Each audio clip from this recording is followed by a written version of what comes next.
Oh, boys, you just cannot do that to me. This game had me acting like a wild man. I'm Joby Wan, and let's go over this roller coaster ride that was Sunday's game. He's got Colston Love, and he's gonna go to the house. He's gonna take it to the house, and it's game over, baby. 83. Fact machine.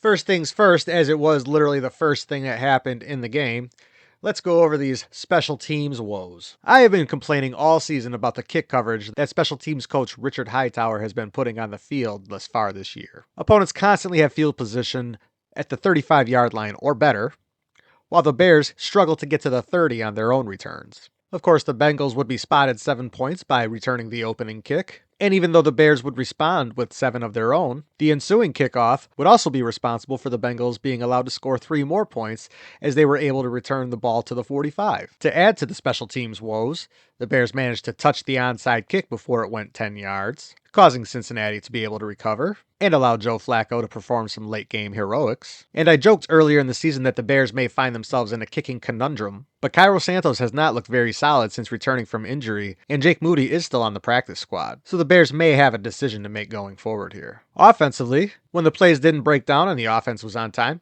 Caleb looked great. When the plays did break down, Caleb still showed us the happy feet and looked more or less like he was panicking in the pocket at some points during this game. He showed off some great athleticism, catching a couple of passes, one for a touchdown. Gives it to Moore, and he's gonna throw it to Caleb, and they're gonna score on a Philly special, adding 53 yards on the ground with his legs.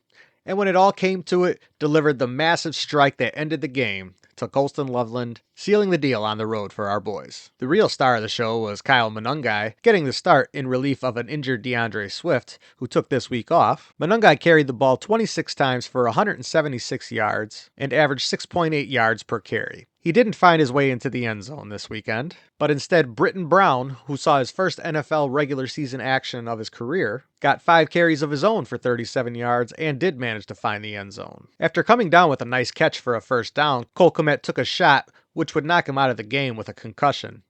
And even on camera, you could see the look in his eyes when he looked at the DB like, "Really, bro?" With Kmet out for the remainder of the game, Colston Loveland would go on to have 6 catches for 118 yards and 2 touchdowns, including that big game winner. And shout out to this offensive line, as they are a much improved unit 8 weeks into the season.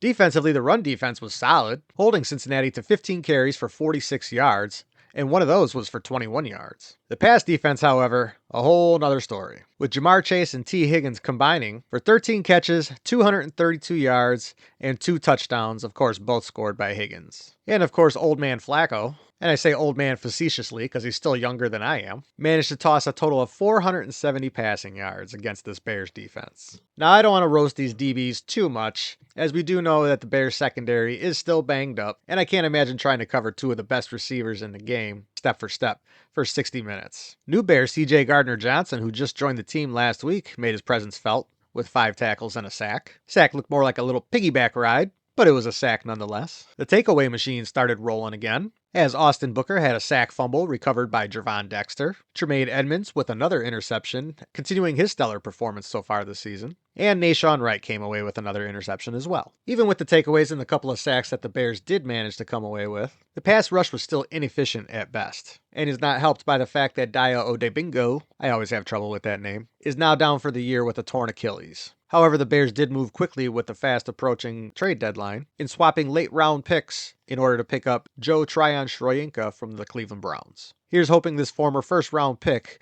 can add a little boost to the Bears pass rush. And as bad as the Bears pass defense may have been, the Bengals was worse. Punctuated by a few pointed comments from the offense.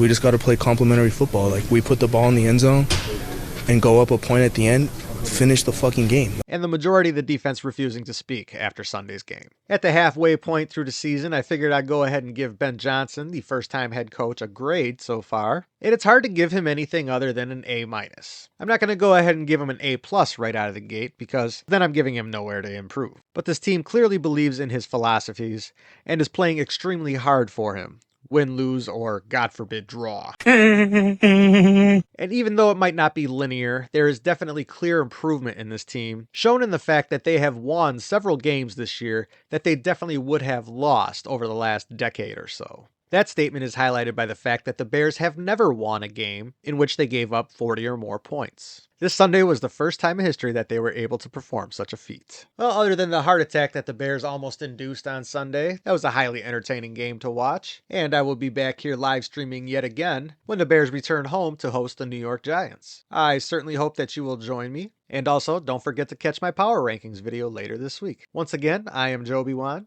Please like, subscribe, and share. And until next time, bear down.